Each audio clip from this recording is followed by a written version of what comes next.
Double bedroom ఇళ్ల పంపిణీలో అవినీతి జరుగుతుందనే ఆరోపణలు వినిపిస్తున్న తరుణంలో స్థానిక కౌన్సిలర్ భర్త ఆడియో రికార్డు ఇప్పుడు సంచలనం రేపుతోంది. భద్రాద్రి కొత్తగూడెం జిల్లాలో కొత్తగూడెంలో పట్టణంలో డబుల్ బెడ్రూమ్ ఇండ్ల పంపిణీలో ఓ లబ్ధిదారుడి దగ్గర కౌన్సిలర్ భర్త ₹1,00,000 డిమాండ్ చేశారు. దీంతో ఆ లబ్ధిదారులు డబ్బులు సిద్ధం చేశాడు.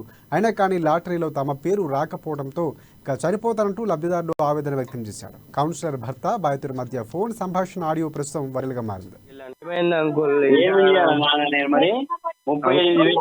దాంట్లో మరి డ్రాలో రాంది నేను ఏం చేయకు. నాకు కాదు అంకుల్, మీరు అప్పటి నుండి మేము ఉన్నట్టు నుండే కదా అంకుల్ మీకు చెప్పేది. నేనంటే ట్రై చేసిన, నేనేం చేసేది లేదు. నిన్న వచ్చిళ్ళు అందుకే నేను రాపించిన 38 మంది వేయించిన, 20 మందికి ఇచ్చిండ్రు. మొత్తానికి 38 మందికి ఇవ్వమంటే ఇస్తారా అయ్యారుగా? కాదంకుల్, నిన్న మీరు అడిగిల్లని ఇలా 1 lakh కూడా తెచ్చి పెట్టిన. అడిగినా కానీ మరి నేనేం చేయలేదు. మనీ అడగగానే నేను పొద్దున్నే మమ్మీ చైన్లు తాకట్లన్నీ పెట్టి తెచ్చిన అంకుల్. ఇయ్యాలి ఏం అవసరం లేదు, వచ్చినాక నేను చెప్పినా నేను. అదే అంకుల్, ఇప్పుడు కాదంకుల్, అట్లయినా ఇప్పుడు మమ్మీ ఎంత కష్టపడుతుంది చూసుకోండి, కానీ ఇప్పుడు కాదని చెప్పినాక ముందే.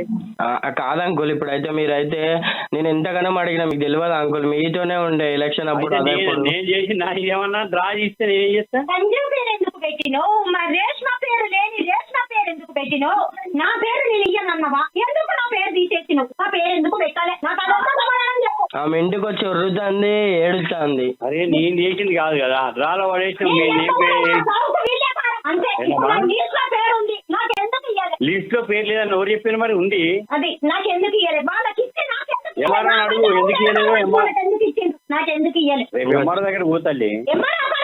నా తాలూకు ప్రతి ఎంఆర్ఓ నేను పురుగుల మంది ఎంఆర్ఓ